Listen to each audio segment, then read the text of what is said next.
ইনকিলাব জিন্দাবাদ করতে হবে, শিক্ষার বেসরকারীকরণ বাণিজ্যিকরণে নীল নকশা জাতীয় শিক্ষানীতি বাতিল করতে হবে, ধ্বংসকারী জাতীয় শিক্ষানীতি বিলম্বে বাতিল। এআইডিএসু ত্রিপুরা রাজ্য সাংগঠনিক কমিটির পক্ষ থেকে আপনারা জানেন যে জাতীয় শিক্ষানীতি 2020 যেটা জনবিরোধী শিক্ষা বিরোধী, তার প্রতিবাদে সর্বভারতীয় কমিটি গত 1 মে থেকে 28 সেপ্টেম্বর পর্যন্ত 1 কোটি সই সংগ্রহ ডাক দিয়েছে এই জাতীয় শিক্ষানীতির প্রতিবাদে।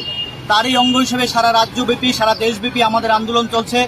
আমরা গত 1 মে থেকেই আমাদের সিগনেচারের সই সংগ্রহ করছি, তাতে ছাত্র যুবক সাধারণ মানুষের মধ্যে ব্যাপক সাড়া আমরা লক্ষ্য করছি।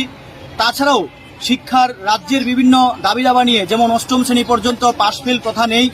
আপনারা জানেন দীর্ঘদিন যাবৎ আমরা এআইডিএসুর পক্ষ থেকে আন্দোলন করছি এবং স্কুলের সরকারি শিক্ষার মান যে দিন দিন নষ্ট হয়ে যাচ্ছে তা যেন অত্যন্ত দুঃখের বিষয়।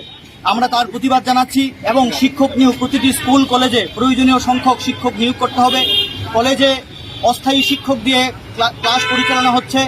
এই যে বিদ্যাজ্যোতি প্রকল্পের মাধ্যমে আমরা দেখছি যে এইবার থেকে স্কুল ডেভেলপমেন্টের নামেও ছাত্রছাত্রীদের থেকে 1000 টাকা করে দিতে হবে। এই যে সার্বিকভাবে শিক্ষার বেসরকারীকরণ, তার প্রতিবাদে এআইডিএসু লড়ছে এবং আগামী দিনেও লড়বে। তার এই ধারাবাহিকতায় আন্দোলনের কর্মসূচি স্থির করতে আজকে এআইডিএসুর পক্ষ থেকে পশ্চিম ত্রিপুরা জেলা সম্মেলনের ডাক আমরা দিয়েছি।